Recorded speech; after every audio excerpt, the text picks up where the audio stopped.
मैं मां हूं, धरती मां।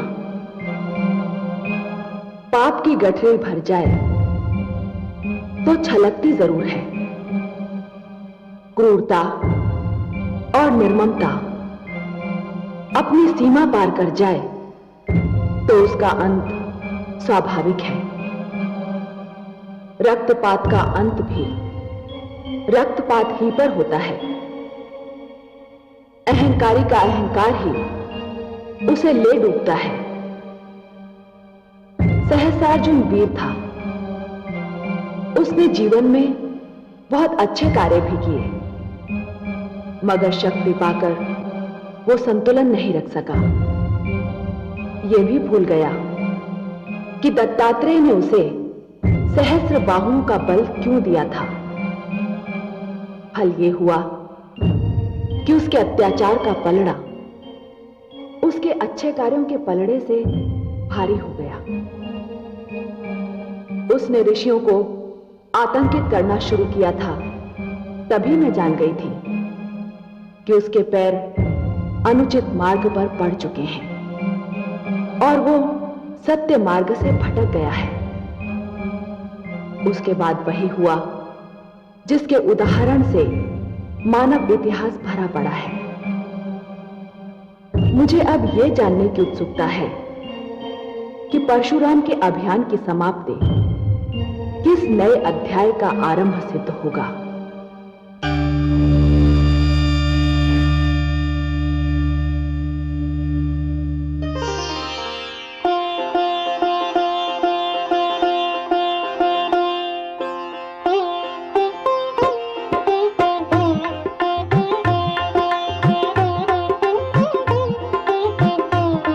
जय भोलेनाथ, जय मां शेरावाली।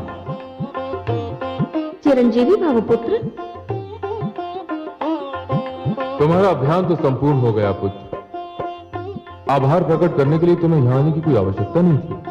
हे शिव शंभो, यदि मुझे केवल आपका आभार ही प्रकट करना होता तो मैं वहीं धरती से आपकी वंदना कर लेता। मुझे कुछ और भी स्मरण था। मैं समझ गई तुम्हें क्या स्मरण था। वही आदि गुरु दक्षिणा जो तुम मेरे भोलेनाथ को देना चाहते थे, है ना? हाँ माता शेरोवाली, मेरा संकेत उसी ओर था। हे शिव शंभो, मुझे आज्ञा दीजिए कि मैं आपकी शेष गुरु दक्षिणा आपके चरणों में चढ़ाने के लिए क्या करूं। तो तुम वास्तव में अपनी आधी गुरु दक्षिणा देना चाहते हो? गुरुदेव, मैं शेष गुरु दक्षिणा दिए बिना तो संसार का त्याग ही नहीं कर सकता। कैसी विडंबना है पुत्र। तुमने जिस शब्द का प्रयोग किया उसी शब्द का संबंध मेरी आधी गुरु दक्षिणा से। कौन सा शब्द? त्याग। त्याग? मैं समझा नहीं नीलकंठ।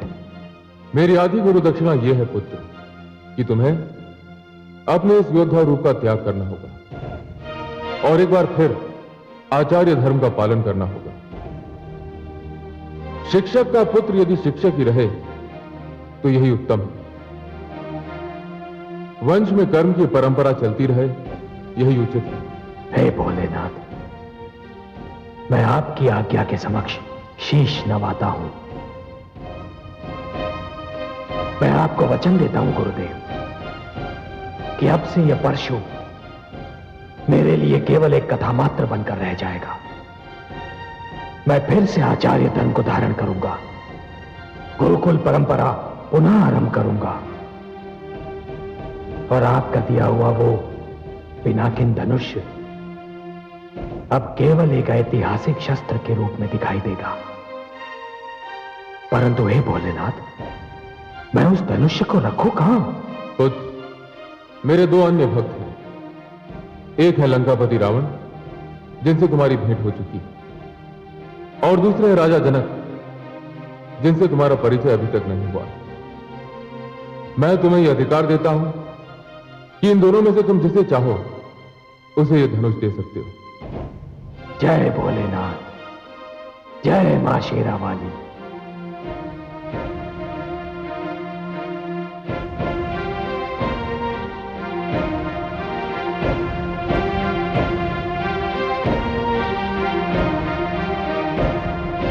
असुर कीर्ति विस्तारक, देवकुल प्रतिष्ठा विदारक, महाज्ञानी सुकेशु नंदन असुर सम्राट रावण पधार रहे हैं।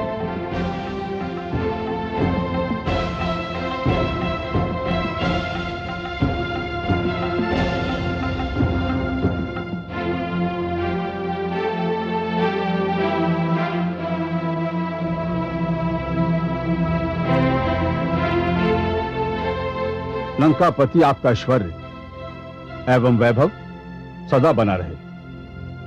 आपकी कीर्ति पताका इसी भांति लहराती रहे।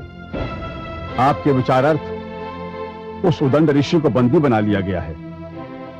यदि आपकी आज्ञा हो तो उसे प्रस्तुत किया जाए। जब तक उसे सामने लाया जाता है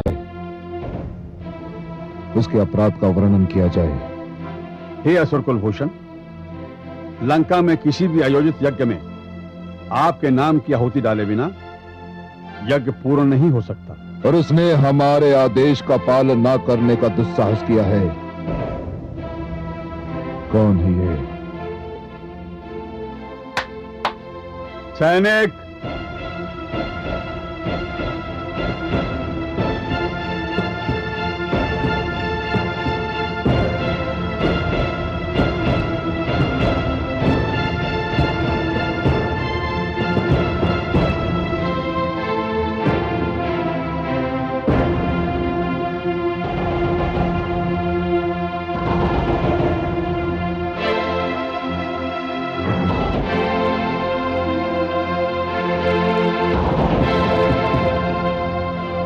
युवक,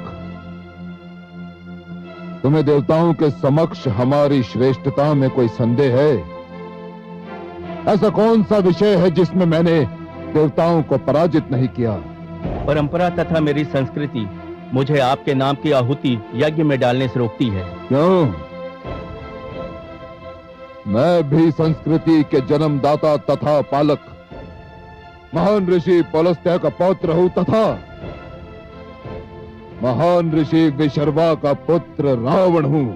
लंकेश, वंश में जन्म लेने से कुछ नहीं होता, आचरण से होता है। और आपका आचरण ऋषियों का नहीं, असुरों वाला है। युवक, तुम मर्यादा और साहस की सीमा लांघ रहे हो। मैं आपके राज्य में अपनी आयु की सीमा भी लांघ चुका हूं। मैं मृत्यु का वरण यहां आने से पहले कर चुका हूं। आप असुर लोग समाज में भय का वातावरण उत्पन्न करके राज करना चाहते हैं, किंतु मैं मानव हूं। मैं जानता हूं कि मुझे मेरी ये देह केवल कुछ वर्षों के लिए मिली है। मेरा दूसरा जन्म होगा। आप मुझे भयभीत ना करें। मैं यज्ञ करना भी नहीं छोड़ूंगा और आपके नाम की आहुति भी यज्ञ में नहीं डालूंगा। उद्दंड है ये युवक, उद्दंड। इस जैसे समस्त ऋषियों को हमारी राज सीमा के बाहर खदेड़ दिया जाए और इसे वधिक के पास ले जाओ और इसको कहो कि वो इसका वध कर दे।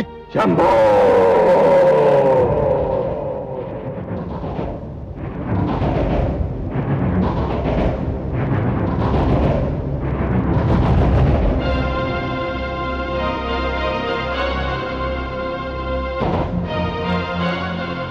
परशुराम, लंकापति रावण की राजसभा में तुम्हारा स्वागत है। लंकापति रावण, मैं बड़े उचित समय पर आया। मैं तो आपको विश्रवा का पुत्र समझकर यहां आया था, किंतु देख रहा हूं कि आपके ऊपर अपनी माताश्री की महत्वाकांक्षा और असुर संस्कृति विराजमान है। परशुराम, आपका इतना बड़ा उपकार है मुझ पर कि यदि आप मुझसे मेरा सिर भी मांगेंगे तो मैं ना नहीं कहूंगा। तो बस ये ऋषि युवक मुझे दे दीजिए, मैं उल्टे पैर लौट जाऊंगा। क्यों? ऐसा क्यों मित्र? हे लंकापति, मैं तो आपको अपने गुरु भगवान शिव शंभो का महान भक्त समझकर यहां आया था। उनका ये पिनाकिन धनुष आपको देने के लिए। तो दीजिए। दीजिए परशुराम। मुझसे बड़ा और योग्य पात्र इस संसार में कोई हो ही नहीं सकता। दीजिए परशुराम। नहीं लंकापति रावण, एक महान शिव भक्त होना और बात है और एक प्रजावत्सल राजा होना और बात। आप महान शिव भक्त अवश्य हैं, किंतु आप अपनी प्रजा की रक्षा नहीं करते। आप एक न्याय प्रिय राजा नहीं है लंकेश, और इसलिए अपने गुरु का यह महान शिव धनुष मैं आपको कदापि नहीं दे सकता। मेरा यह निर्णय अटल है। किंतु परशुराम। लंकेश, अपने गुरु की आज्ञा से मैंने आप पर एक उपकार किया था। हो सके तो उसी गुरु के नाम पर एक उपकार आप मुझ पर कीजिए। यह युवक मुझे दे दीजिए। आपने मुझ पर बहुत बड़ा उपकार किया था। एक कायर के कारागार से मुक्ति दिलाई थी। आप नहीं जानते परशुराम, मैं इसे कितना बड़ा उपकार मानता हूं। तो फिर लंकेश, मेरे कहने पर इस युवक को जीवन दान दे दीजिए। इतने बड़े उपकार के बदले में इतना तुच्छ उपहार? एक मानव, एक ऋषि के जीवन को उपहार।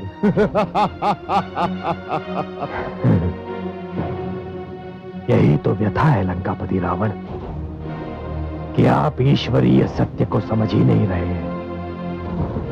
जीवन तुच्छ नहीं होता लंकेश। मानव जीवन इस धरती को ईश्वर का सर्वोत्तम उपहार है। तो ठीक है परशुराम,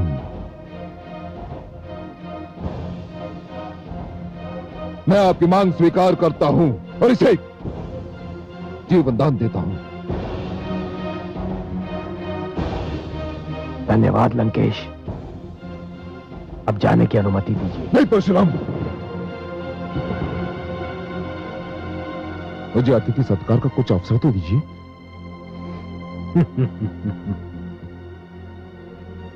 नहीं लंकेश, यह संभव नहीं है, क्योंकि आपकी और मेरी विचारधारा में धरती और आकाश का अंतर है।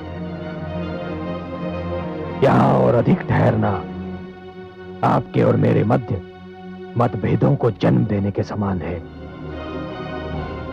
मैं भली भांति जानता हूं लंकेश कि मैं अपनी संस्कृति नहीं छोड़ सकता, और ना ही आप अपनी असुर संस्कृति को त्याग सकते हैं।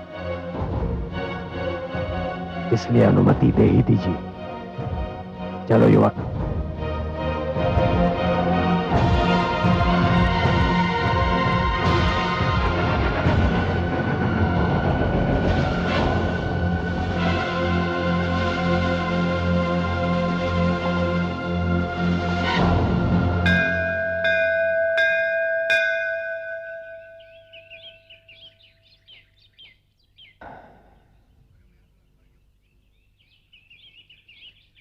जाओ नवयुवक, अब तुम्हारे प्राणों को कोई संकट नहीं। भगवान, मेरा शरीर, मेरी आत्मा, मेरे प्राण, अब सब कुछ आपके लिए हैं। आपने मेरे प्राण बचाकर मुझ पर जो उपकार किया है। मैंने कोई उपकार नहीं किया, और सत्य पूछो तो तुम्हारे प्राण मेरे कारण नहीं बचे। वो तो तुम्हारे अपने सिद्धांतों पर जो तुम्हारा विश्वास था उसके कारण बचे हैं। रावण की शक्ति की चिंता ना करते हुए तुमने अपने सिद्धांतों पर अड़िग रहने का निश्चय किया। कदाचित यही बात ईश्वर को भा गई। भगवान, मुझे अपनी सेवा करने का अवसर दें। नहीं नवयुवक, मुझे अपने गुरु के आदेश का पालन करना है, जो रावण के सभागार में मैं नहीं कर पाया। अब मुझे शीघ्रातिशीघ्र मिथिला नरेश जनक के पास पहुंचना है। आयुष्मान भव।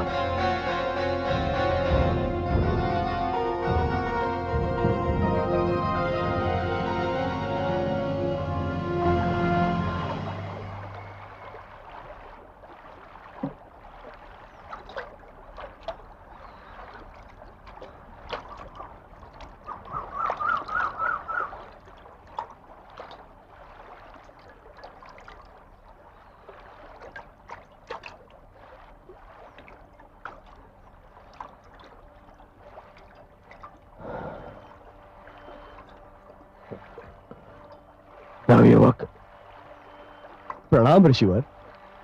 कल्याण हो। युवक, मुझे मेरा नाम श्रवण है, श्रवण कुमार।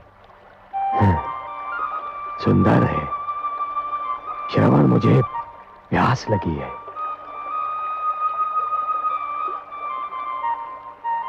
क्या बात है?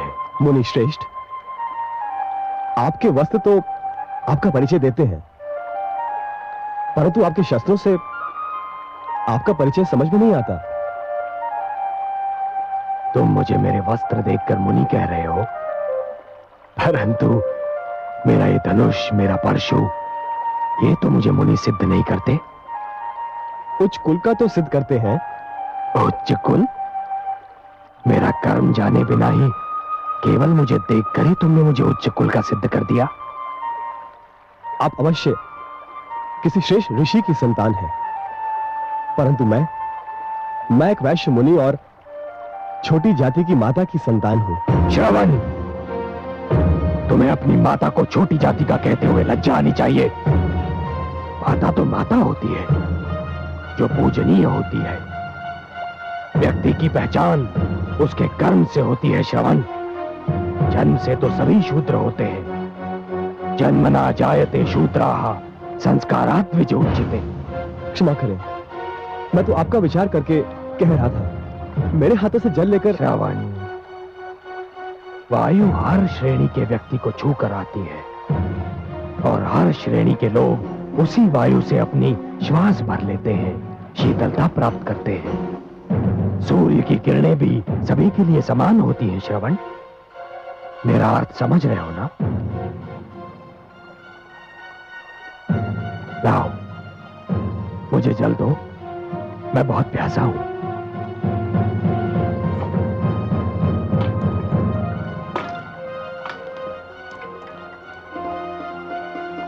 सुखी रहो। हे मुनिवर, आप मुझे अपना परिचय दें, बड़ी कृपा होगी, क्योंकि आज से आप मेरे आदर्श हैं। श्रवण, मैं ऋषि जमदग्नि और माता रेणुका का पुत्र परशुराम हूं। जन्म से तो ब्राह्मण हूं, किंतु कर्म से मुझे क्षत्रिय बनना पड़ा। भगवान परशुराम, अहो भाग्य मेरे, जो मुझे आपके दर्शन हुए। एक तीर्थ स्वयं चलकर मेरे पास आ गया। मैं तुम्हारा तात्पर्य नहीं समझा।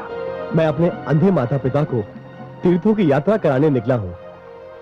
वो जो बैठे हैं मेरे माता पिता हैं।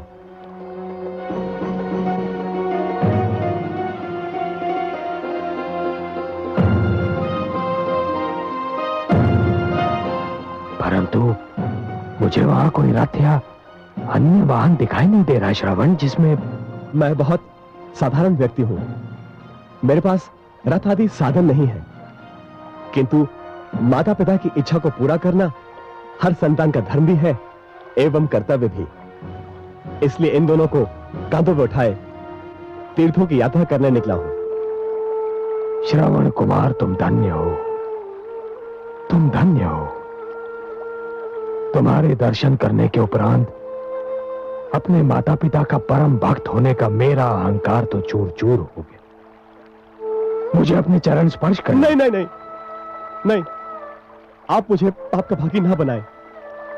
आपका यश तो पूरे संसार में सूर्य किरण की भांति फैल चुका है। अब चलिए, चलकर मेरे माता पिता को दर्शन देकर धन्य कीजिए। श्रवण, मैं भी उन माता पिता का दर्शन करके धन्य होना चाहता हूं, जिन्होंने तुम जैसे पुत्र को जन्म दिया। चलो चलिए।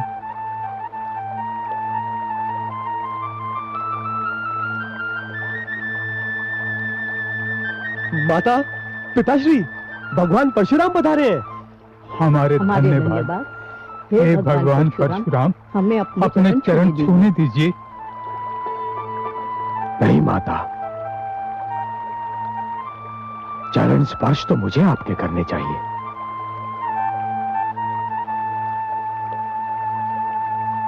हे माता, मैं आपके पुत्र से मिलकर धन्य हो गया। आपके स्पर्श मात्र से हमें मोक्ष मिल गया। नहीं माता, आपके दर्शनों से मुझे संन्यास प्राप्त हो गया। इस संसार में इससे अच्छा दृश्य और कोई हो ही नहीं सकता कि एक पुत्र के कंधों पर माता पिता तीर्थ यात्रा कर ले। माता, अब मुझे विदा दीजिए। मुझे महाराज जनक के पास पहुंचना है।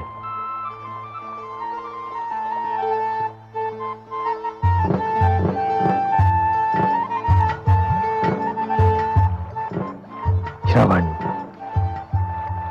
मैं हृदय से कामना करता हूं और आशीष भी देता हूं कि जब तक ये सृष्टि रहेगी, जब तक पुत्र धर्म की मर्यादा रहेगी, तुम्हारा नाम अमर रहेगा। आयुष्मान भव, आयुष्मान भव।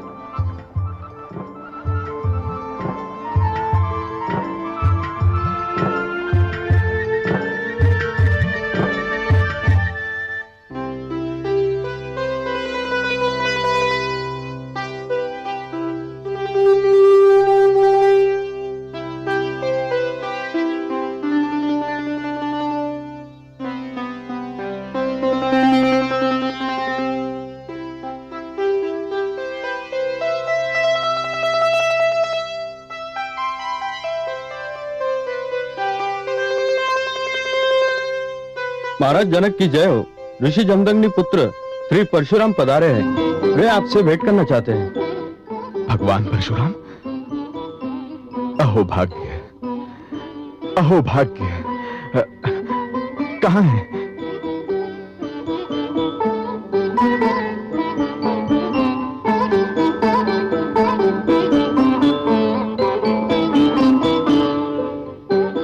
भगवान, मैं इस सौभाग्य पर किन शब्दों में ईश्वर को धन्यवाद दूं कि आपने अपने चरण कमलों से मेरे राजभवन को पवित्र कर दिया। हे भगवान परशुराम, मिथिला का कण कण आपकी इस कृपा के प्रति आपका आभारी रहेगा। स्वागत है भगवान, आपका बहुत बहुत स्वागत है। राजन, आप वास्तव में धन्य हैं। मेरे स्वागत के लिए आप नंगे पांव चले आए। भगवान, जिस स्थान पर आप जैसा महान व्यक्ति उपस्थित हो, वह स्थान इतना पवित्र, इतना पावन है कि वहां तो नंगे पांव ही आना चाहिए। पधारिए भगवान, पधारिए।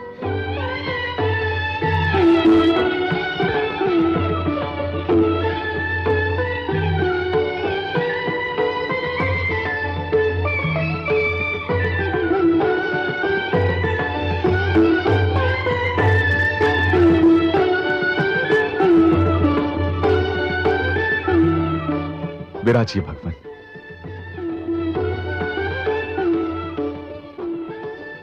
भगवान, मेरी तो समझ में कुछ नहीं आ रहा कि मैं आपका स्वागत कैसे करूं और क्या करूं। राजन, आपके नेत्र, आपका मुख और आपकी भावनाएं जो कह रही हैं, उस सबके उपरांत स्वागत के शब्द और औपचारिकताएं अनावश्यक है। भगवान परशुराम, यदि आप मेरे लिए कोई आदेश लेकर आए हैं तो कृपया कहिए। यदि मेरे योग्य कोई सेवा हो तो बताइए। मैं आपके लिए कुछ कर सकूं तो स्वयं को धन्य मानूंगा। नहीं राजन, आपके लिए मेरा कोई आदेश नहीं है, किंतु हां, मैं अपने गुरु शिव शंकर के आदेश का पालन करने के लिए अवश्य आया हूं। भगवान, आपके गुरु का आदेश सिर आंखों पर। मिथिला नरेश, मुझे अपने गुरु शिव शंभो ने यह धनुष उपहार में दिया था, परंतु अब मेरे अभियान की समाप्ति के उपरांत मुझे इसकी कोई आवश्यकता नहीं है। मैंने इसे गुरुदेव को लौटाना चाहा, किंतु उन्होंने आदेश दिया कि मैं इसे लंकापति रावण को दूं या फिर मिथिला नरेश जनक को। गुरुदेव के आदेश के अनुसार मैं पहले लंका पहुंचा, तो फिर आपने ये धनुष लंकेश रावण को क्यों नहीं दिया भगवान? लंकेश रावण तो महान शिव भक्त हैं। इस नाते इस धनुष पर उनका अधिकार पहले है, वही इसके योग्य भी हैं प्रभु। उनका अधिकार अवश्य था राजन, किंतु वो इसके योग्य नहीं थे। हे मिथिला नरेश जनक, भक्ति एक महान गुण अवश्य है, परंतु भक्ति के साथ ही कर्म की भी उतनी ही महत्ता होती है। लंकापति रावण एक महान भक्त होते हुए भी स्वयं को अपने कर्मों से महान सिद्ध नहीं कर पा रहे हैं। इसलिए मैंने ये निर्णय किया है नरेश कि अपने गुरुदेव का ये महान पिनाकिन धनुष आपकी धरोहर बन जाए। भगवान, मुझ में साहस नहीं कि मैं आपके निर्णय पर कोई प्रश्न चिन्ह लगा सकूं, परंतु एक शिव भक्त को छोड़कर मेरा चुनाव करने का क्या कारण है प्रभु?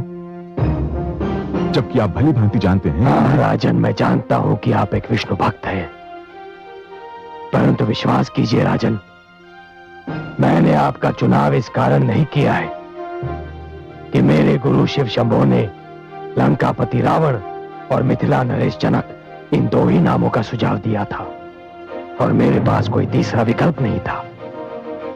नहीं राजन, यदि मैं आपको भी इस धनुष के योग्य नहीं पाता तो इस धनुष को उमापति को लौटा देता और बेखट के कह देता उनसे कि वो दोनों इस धनुष के योग्य नहीं हैं।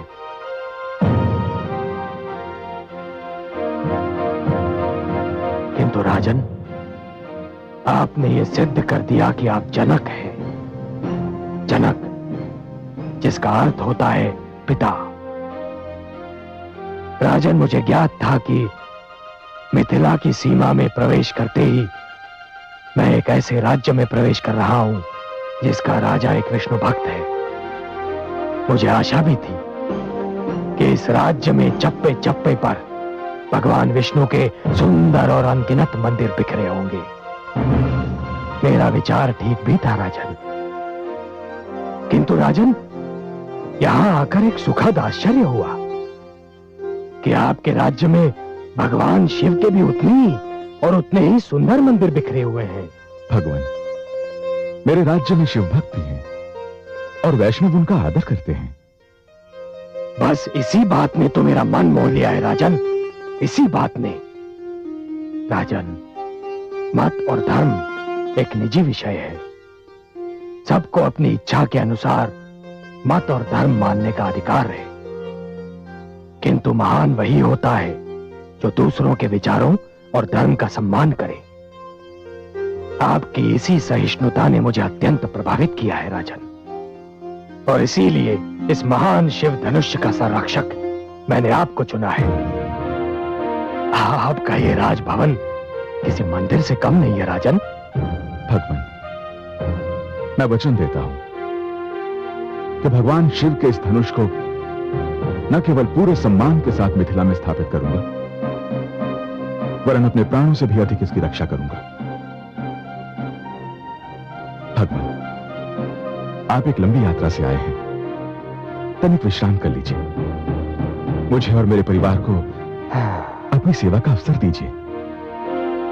मैं कल ही इस धनुष के लिए यथा योग्य स्थान बनवा दूंगा।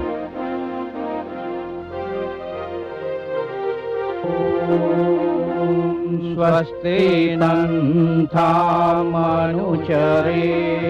भगवान, मैं राजकाज से अवकाश पाकर प्रतिदिन इस स्थान पर आता हूं और यही साधना करता हूं। इसके भीतर मैंने एक उच्च आसन बनवाया है जहां मैं अपने आराध्य का आवाहन करता हूं। राजन, ये कक्ष अति सुंदर है। तो भगवान शिव के इस महान धनुष की स्थापना यहीं कर देते हैं। मैं अपने भवन के इस अंश को सार्वजनिक घोषित कर देता हूं। मेरी पूजा समाप्ति के उपरांत हरेक को यहां आने और भगवान शंकर के इस महान धनुष के दर्शन करने की संपूर्ण स्वतंत्रता होगी। आइए भगवान।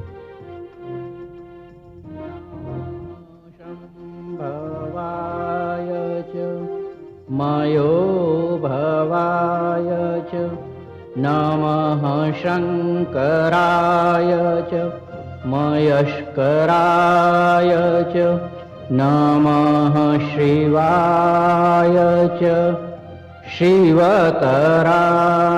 च ॐ नमः शिवाय ॐ नमः शिवाय ॐ नमः शिवाय। हे शिव शंभो, आज मैंने आपके आदेश का पालन कर दिया है। आपके इस महान और पूजनीय धनुष को उसके योग्य स्थान पर पहुंचा दिया है। हे पिनाकिन,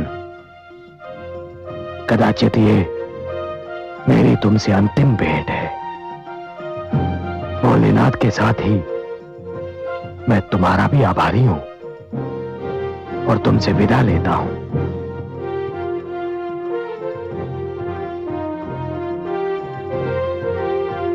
हे शंभो शंभो शंभो।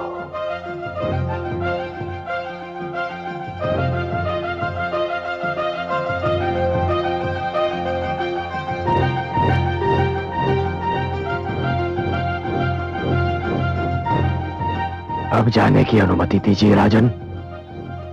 भला यह कैसे संभव है भगवान? मुझे कुछ दिन और अपनी सेवा से कृतार्थ होने का अवसर न देंगे? नहीं राजन, यद्यपि मुझे मिथिला भली लगती है, बहुत सुंदर स्थान है। यहाँ की मिट्टी में एक ऐसी सुगंध है कि वो मन को अपनी ओर खींचती है, किंतु राजन मैं यहां ठहर नहीं पाऊंगा। भगवान, कुछ दिन तो और ठहर जाते।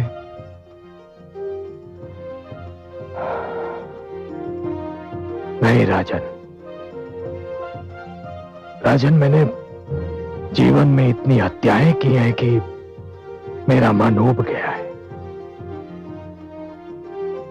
यह सत्य है कि हत्याएं करने पर मुझे विवश कर दिया गया था, किंतु हत्याएं तो हुई ना,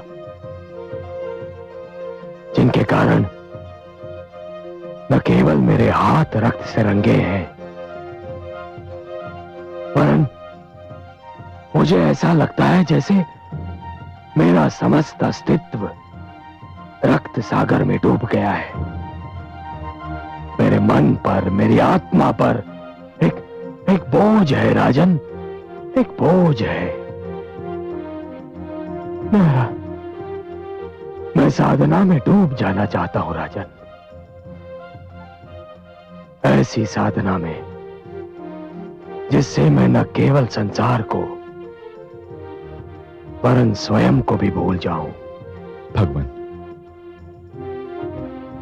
मैं आपको रोकने का दुस्साहस तो नहीं कर सकता, किंतु यदि आपने जाने का निर्णय कर ही लिया है तो मुझे कोई ऐसी शिक्षा देकर चाहिए भगवान, जो जीवन भर मेरा मार्गदर्शन करती रहे। हे राजन, जीवन के मेरे अनुभव से जो मैं सीखा हूं वो मैं तुम्हें बताता हूं। मैंने ये जाना है राजन कि कर्म ही धर्म है, कर्म ही वर्ण है, कर्म ही वास्तविक जाति है, कर्म ही जीवन का आरंभ है और कर्म ही जीवन का अंत है। अंतिम श्वास तक मनुष्य का केवल एक ही धर्म है राजन, और वो है कर्म।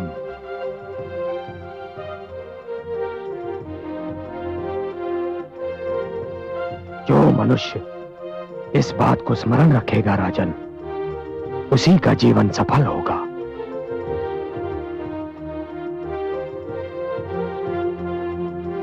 यशस्वी भव।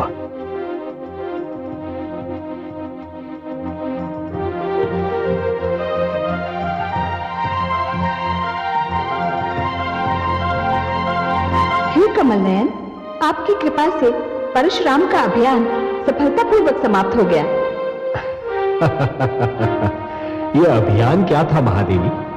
रक्त का एक सागर था जिसमें डूबकर जाना था, और परशुराम ने इस सागर को डूबकर ही पार किया है। किंतु हे कमल नयन, परशुराम ने शिव भक्त रावण को धनुष न देकर जनक को दिया, क्या ये पक्षपात नहीं हुआ? कदापि नहीं महादेवी। आपने सुना नहीं परशुराम ने मापदंड क्या बनाया था? परशुराम ने सर्वधर्म समभाव को मापदंड बनाया था। उसने देखा कि रावण एक शिव भक्त होते हुए भी उदार नहीं है, सहनशील नहीं है।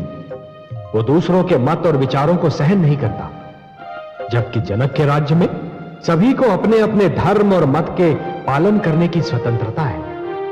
वहां धर्म का भेदभाव नहीं है, और शिव धनुष जैसी पवित्र वस्तु के लिए वही स्थान उचित है महादेवी, जहां किसी प्रकार का भेदभाव न हो, जहां सारे धर्मों का और भक्तों का आदर किया जाता हो।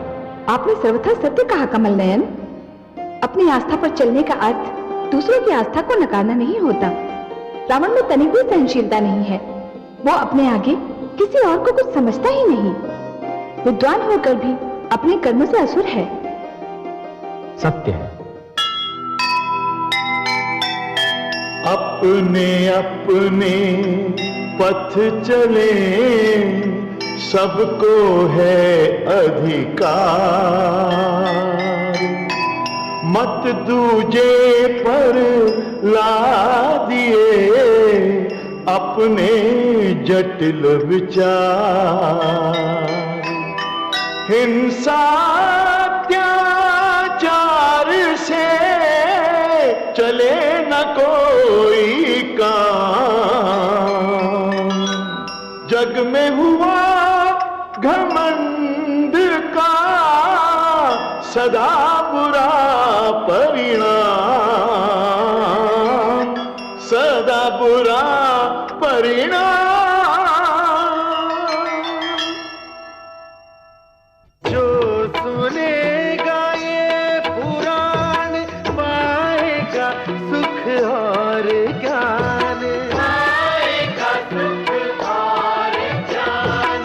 कर्म को ही धर्म जान, प्रेम की तू छेड़तान, प्रेम की तू छेड़तान।